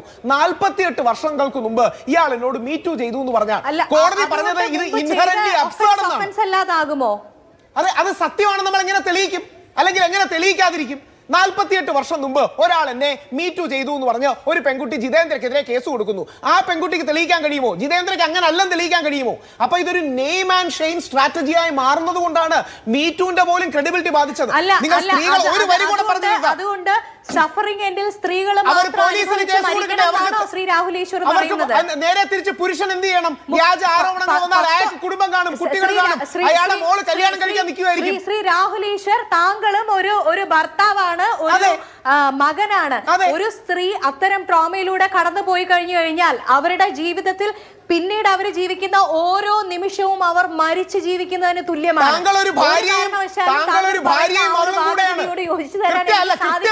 ശ്രീമതി വീണ നമ്മുടെ വീട്ടിലെ ഏതെങ്കിലും പുരുഷനെതിരെയാണ് വ്യാജ ആരോപണം വന്നെങ്കിലോ, ഈ 25 വർഷം മുമ്പ് ഇയാൾ എന്നെ പീഡിപ്പിച്ചു എന്ന് പറഞ്ഞ് നമ്മുടെ അച്ഛനോ നമ്മുടെ സഹോദരനോ നമ്മുടെ മകനോ നമ്മുടെ ഭർത്താവിനോ എതിരെ ഒരു വ്യാജ ആരോപണം വന്നു, ഇയാൾ അല്ലാന്ന് എങ്ങനെ തെളിയിക്കും? അപ്പം പേപ്പറിലെല്ലാം അയാളുടെ പേര് വരും, അയാൾ പീഡകനാകും, അയാൾ മോശക്കാരനാകും, അയാൾക്ക് തെളിയിക്കാൻ പോലും വകുപ്പില്ല. അതിനുള്ള ഉത്തരവാണ് ഞാൻ പറഞ്ഞത്. ഈ സമൂഹത്തിലെ സ്ത്രീകൾ, നമ്മുടെ ഒരു ഗുഡ് ഫെയ്ത്ത് എന്താണ്? സ്ത്രീകൾ ആരും പ്രശസ്തിക്ക് വേണ്ടിയിട്ടോ അല്ലെങ്കിൽ ലാഭത്തിന് വേണ്ടിയിട്ടോ ആരെങ്കിലും എന്നെ പീഡിപ്പിച്ചു എന്ന് കേസിൽ എന്താണ് സംഭവം? പറയട്ടെ.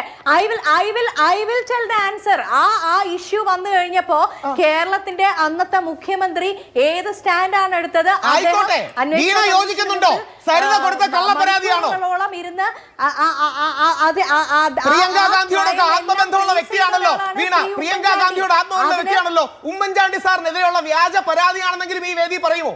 ഉമ്മൻചാണ്ടി സാറിനെതിരെയുള്ള വ്യാജ പരാതിയാണ് സരിത കൊടുത്തതെന്ന് പറയുമോ? അതോ സരിതയും പരിശുദ്ധയാണോ? സരിതയും സതീ സാവിത്രിയാണോ? സരിത കൊടുത്ത വ്യാജ പരാതിയാണെന്ന് പറയുന്നു. അതിനുള്ള ഉത്തരവാണ് ശ്രീ രാഹുൽ ഈശ്വർ ഇപ്പൊ അനുകൂലിക്കുന്ന ഈ CPM-ന്റെ സർക്കാർ വന്നതിന് ശേഷം അതുമായിട്ട് ബന്ധപ്പെട്ട് നടന്നിട്ടുള്ള കാര്യങ്ങളൊക്കെ നമുക്ക് അറിയാവുന്നതാണല്ലോ. ക്ഷമ പറഞ്ഞിട്ടുണ്ട്. അതായത് ഇടതുപക്ഷക്കാരനായ മാധവൻകുട്ടി സാറടക്കം ഞാൻ ചെയ്തത് തെറ്റിപ്പോയി,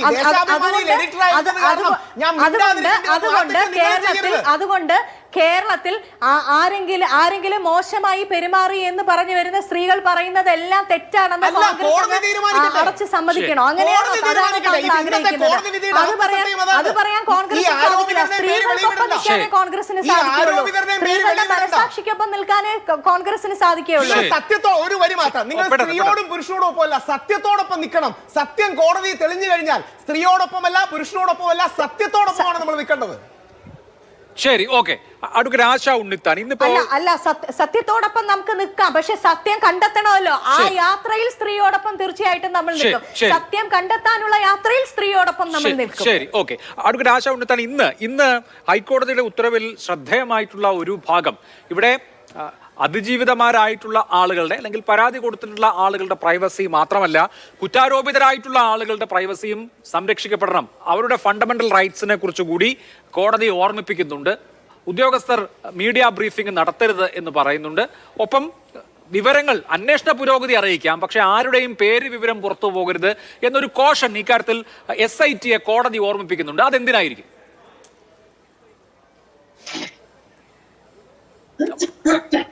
മൈക്ക് മ്യൂട്ടാണെന്ന് സംശയം. ഒന്ന് പറഞ്ഞോളൂ.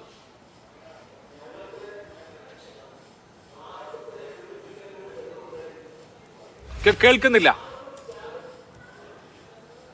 എനിക്ക് തോന്നുന്നു അവിടെ ഒരു സാങ്കേതിക തകരാറ് സംഭവിച്ചിട്ടുണ്ടെന്നാണ് വിചാരിക്കുന്നത്.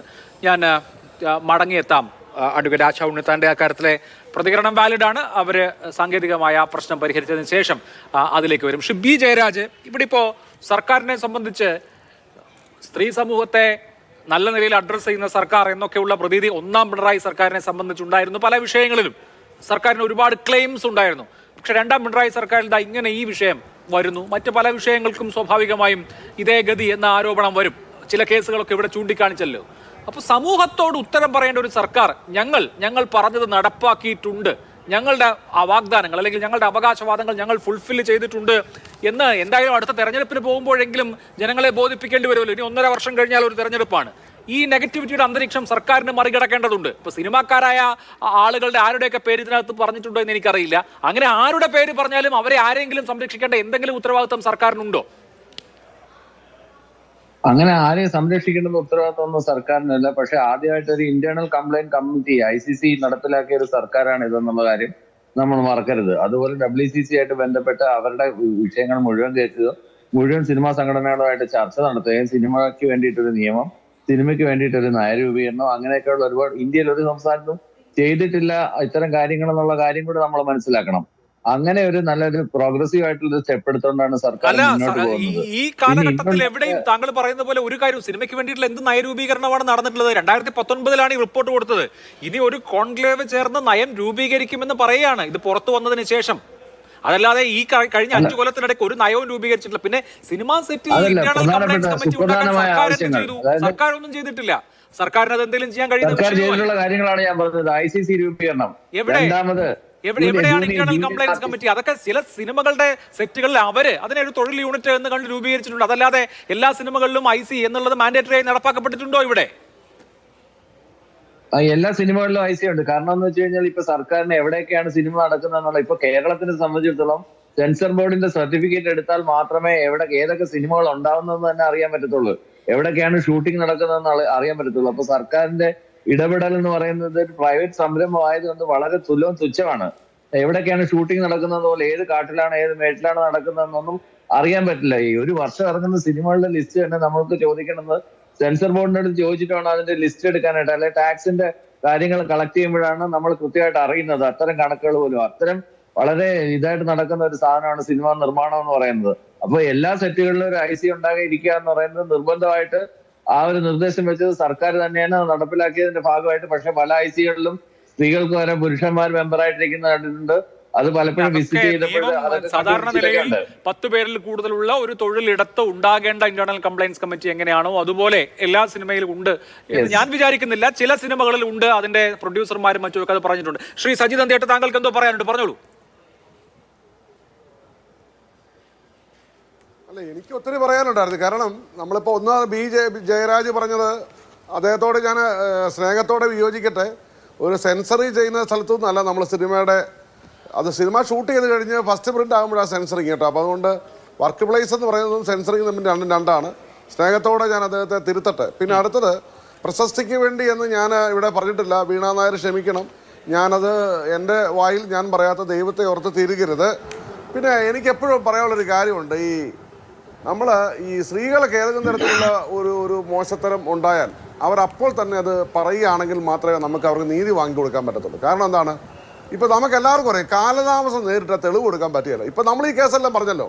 ഇപ്പോൾ രഞ്ജിത്തിൻ്റെ കേസ് പറഞ്ഞു, മുകേഷിൻ്റെ കേസ് പറയുന്നു, ഈ പറഞ്ഞ ഇടവേള ബാബുവിൻ്റെ കേസൊക്കെ നമ്മൾ പറയുന്നുണ്ട്. ഞാൻ നിങ്ങളോട് ഒരു കാര്യം ഞാൻ വളരെ ബെറ്റ് വെച്ച് പറയാം, അഭിലാഷ് മോഹൻ, നാളെ നമ്മൾ ജീവിച്ചിരിപ്പുണ്ടെങ്കിൽ ഇത് നടന്നതാണെങ്കിലും നടന്നില്ലെങ്കിലും ഇതിൽ തെളിവുകൾ കിട്ടാൻ പ്രയാസമായിരിക്കും. കാരണം എന്താ, അത് കാലം മായ്ക്കുന്ന മുറിവുകളെന്ന് പറഞ്ഞ പോലെ കാലം മായ്ക്കുന്ന, ചിലപ്പോൾ നടന്നിട്ടുള്ളതാണെങ്കിൽ പോലും അതിൻ്റെ തെളിവുകൾ മായ്ക്കപ്പെടും. അപ്പോൾ ചെയ്താൽ മാത്രമേ ആ സമയത്ത് ഏകദേശം അടുത്തടുത്ത സമയങ്ങളിൽ ഇത് പറഞ്ഞാൽ മാത്രമേ തെളിയിക്കപ്പെടാൻ പറ്റത്തുള്ളൂ. അതുകൊണ്ട് ഇത് ആരോപണമായി നിൽക്കും. രണ്ട് കൂട്ടർക്ക് ഇതിൽ രക്ഷയില്ല. ഒരാൾ പറഞ്ഞ കള്ളമാണ്, ഒരാൾ ചെയ്തതായിരിക്കും എന്ന് പറഞ്ഞു രണ്ട് പക്ഷമാകുന്നൊരു സമൂഹത്തെ മാത്രമേ നമുക്ക് മുന്നോട്ട് കാണുവാൻ പറ്റത്തുള്ളൂ. ഇവിടെ ICC കുറിച്ച് പറഞ്ഞു. ഈ ICC 10 പേരുള്ളിടത്ത് ICC ഇല്ല എന്ന് അഭിലാഷ് പറഞ്ഞു. അഭിലാഷ്, ഞാൻ ബെറ്റ് വെക്കുന്നു, ഐ ബെറ്റ് യു. ജനങ്ങൾ കേൾക്കാൻ ഞാൻ ബെറ്റ് വെക്കുകയാണ്. അല്ലല്ല, ബെറ്റ് പറയട്ടെ, പറഞ്ഞോളൂ.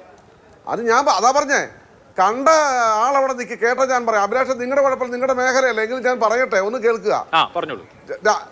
ബഹുമാനപ്പെട്ട ഹൈക്കോടതി കേൾക്കൂ. കള്ളം പറയുന്ന പരിപാടി സജീവന്തിയായിട്ടില്ല. അതുകൊണ്ടാണ് പലരും എന്നെ കൈയടിക്കാത്തത്.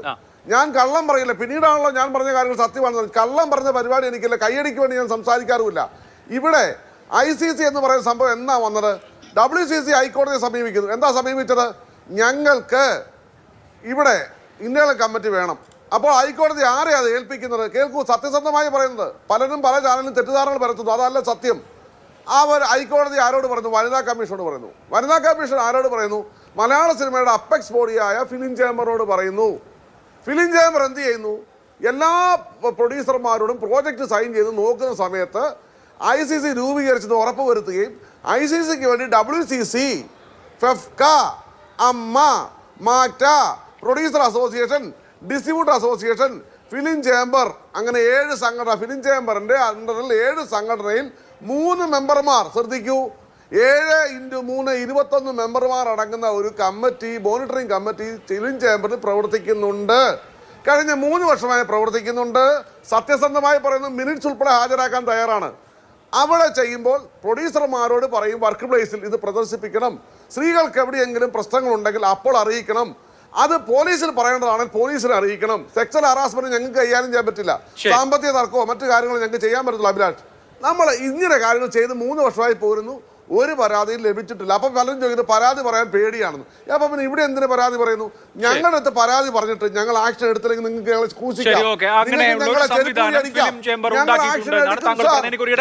സമയം അതിക്രമിച്ചു. ഇടവേള.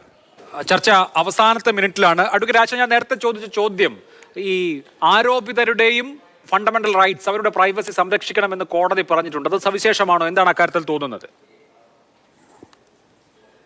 ഇവിടെ കേൾക്കുന്നുണ്ടല്ലോ അല്ലെ? ഇവിടെ ഒരു വിഷയം, ഇതിലൊരു കമ്മിറ്റിയുടെ മുന്നിൽ വന്നിട്ടുള്ള ആരോപണങ്ങളാണ് ഇപ്പം കോടതി സംരക്ഷിക്കാൻ പറഞ്ഞിട്ടുള്ളത്. അവിടെയുള്ള ആരോപിതരാണ്. ഈ ആരോപിതരെ കുറിച്ച് ഇനി ഒരു FIR ഇട്ടുകൊണ്ട് കേസന്വേഷണം നടത്തുന്ന സമയത്ത് ഇതിന്റെ ലീഗാലിറ്റി മാറുകയാണ്. കാരണം എന്താ വെച്ചാൽ നിലവിൽ ഇതുവരെ ഇതൊരു കമ്മിറ്റി റിപ്പോർട്ട് മാത്രമായിരുന്നു. അവിടെ നിന്ന് ഇനി ഇതില് തന്നെ കോടതി തന്നെ പറഞ്ഞില്ലേ, മുന്നോട്ട് പോകണ്ട എന്നുള്ളവർക്ക് മുന്നോട്ട് പോകാതിരിക്കാം. അപ്പൊ അതുപോലെ തന്നെ അങ്ങനെ മുന്നോട്ട് പോകണ്ട എന്ന് വിചാരിക്കുന്ന കേസുകളിലെ ആ കാര്യങ്ങൾ പുറത്ത് പറയേണ്ടതുമില്ല.